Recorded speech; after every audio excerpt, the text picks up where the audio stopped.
अस्सलामुअलैकुम स्टूडेंट्स, उम्मीद है बेटा आप सब खैरियत से होंगे। तो बेटा आज हम स्टडी करेंगे कि बायोलॉजी का बाकी साइंस के साथ ताल्लुक क्या है। बेटा बायो अकेले काम नहीं करती है, बाकी साइंसेस जैसे chemistry, physics, computer, math in सब के साथ मिलकर बेटा काम करती है।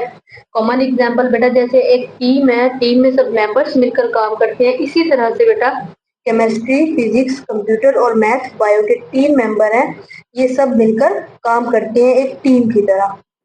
Biochemistry beta is the combination of biology and chemistry, and biochemistry is the study of chemicals in living organism and it deals with the structure and reaction। बेटा biochemistry में हम स्टडी करते हैं कि जानदारों के जिस्म में कौन कौन से केमिकल रिएक्शन हो रहे हैं और उनके साफ के बारे में, उनके स्ट्रक्चर के बारे में हम स्टडी करते हैं बायोकेमिस्ट्री में। एग्जाम्पल है बेटा photosynthesis and respiration. Common example बेटा आपको बायोकेमिस्ट्री की मैं देती हूँ कि बेटा हम खाना खाते हैं डेली, खाना हमारी बॉडी में जाता है, डाइजेस्ट होता है बेटा, डाइजेशन के बाद, हजम होने के बाद बेटा वो एनर्जी में साथ कन्वर्ट हो जाता है। इस कन्वर्जन को, जो खाना हमारा एनर्जी में कन्वर्ट हो जाता है, इसे बेटा हम, इस प्रोसेस को हम बायोकेमिस्ट्री कहते हैं। ठीक है बेटा, ये केमिकल प्रोसेस होता है जिसे हम बायोकेमिस्ट्री कहते हैं।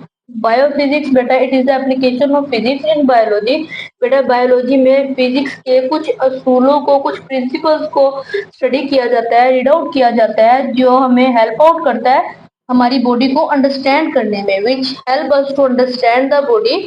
ठीक है, इसे बेटा हम बायोफिजिक्स कहते हैं। फॉर एग्जाम्पल बेटा मसल्स है, बोन्स है, ज्वाइंट्स है, हम स्टडी करते हैं बायोफिजिक्स में कि हमारे मसल्स और बोन्स किस तरीके से काम करते हैं, हमारे ज्वाइंट्स जो है किस तरीके से बॉडी को मूव करते हैं, किस तरह से फोर्स और मूवमेंट हमारी बॉडी पर काम करती है।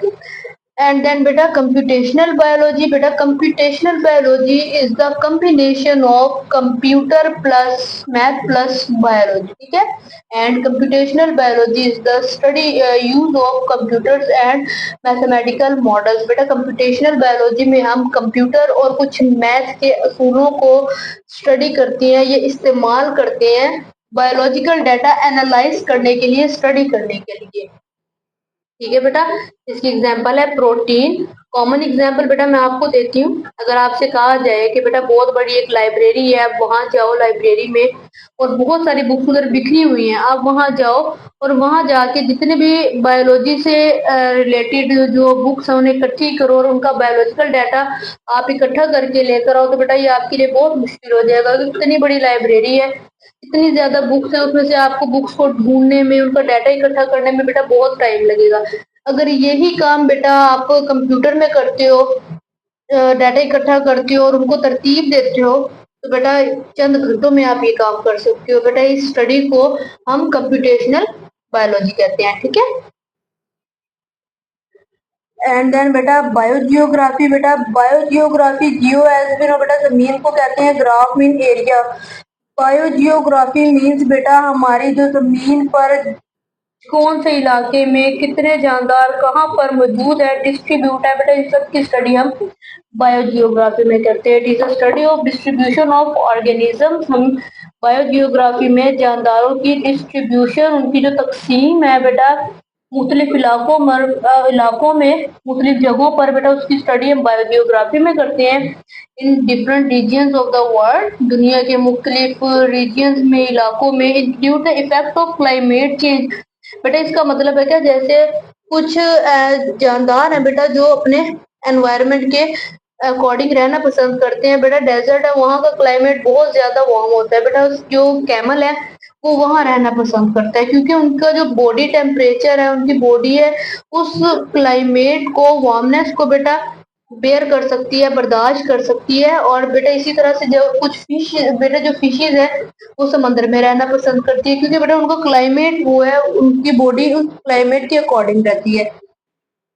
नेक्स्ट बेटा हमारा है बायोस्टैटिक्स।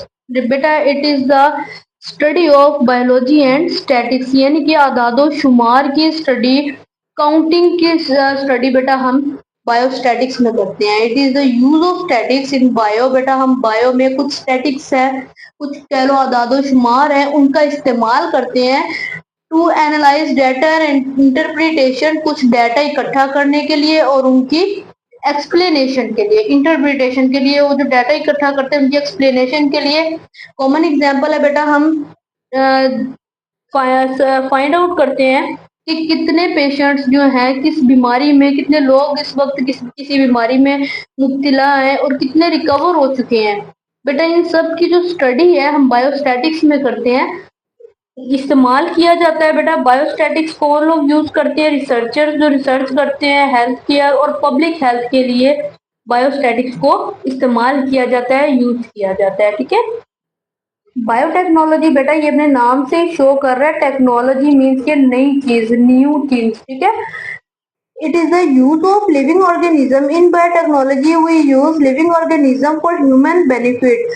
बायोटेक्नोलॉजी में बेटा हम जानदारों का इस्तेमाल करते हैं ह्यूमन बेनिफिट्स के लिए, इंसानों के फायदे के लिए। ठीक है, ह्यूमन बेनिफिट्स इंसानों के फायदे के लिए हम जानदारों का इस्तेमाल करते हैं। कौन से जानदारों का इस्तेमाल करते हैं बेटा? बैक्टीरिया का कॉमन एग्जांपल है बेटा, हम जो डॉक्टर्स हैं, साइंटिस्ट है, उन्होंने इंसुलिन की प्रोडक्शन की है बैक्टीरिया के जरिए डायबिटिक पेशेंट के लिए। ठीक है बेटा, डायबिटिक पेशेंट थे, उनके ट्रीटमेंट के लिए जो साइंटिस्ट थे उन्होंने इंसुलिन को मुतारिफ करवाया है, डिस्कवर की है। इंसुलिन किस चीज से बनी है? बैक्टीरिया से, बैक्टीरिया जानदार है। ठीक है, तो it is the use of living organism for human benefit. बेटा एग्रीकल्चर के लिए, क्रॉप्स के लिए कुछ न्यू मेडिसिन आई गई हैं उनकी हिफाजत के लिए, उनको जो हशरात होते हैं, कीड़े जो फसलों को लग जाते हैं उनसे बचाने के लिए, और फसल को जल्दी ग्रो करने के लिए भी बेटा बहुत सी मेडिसिन आ चुकी हैं। इन सब की बेटा जो स्टडी होती है उसे हम बायोटेक्नोलॉजी कहते हैं। ये बायोटेक्नोलॉजी में हम ये जो न्यू ऑर्गेनिजम्स को इस्तेमाल करते हुए जो न्यू मेडिसिन बनाई जाती हैं, तैयार की जाती हैं, उनको हम बेटा उसकी स्टडी को हम बायोटेक्नोलॉजी कहते हैं। उम्मीद करती हूँ बेटा आपको समझ आया होगा। अल्लाह हाफिज।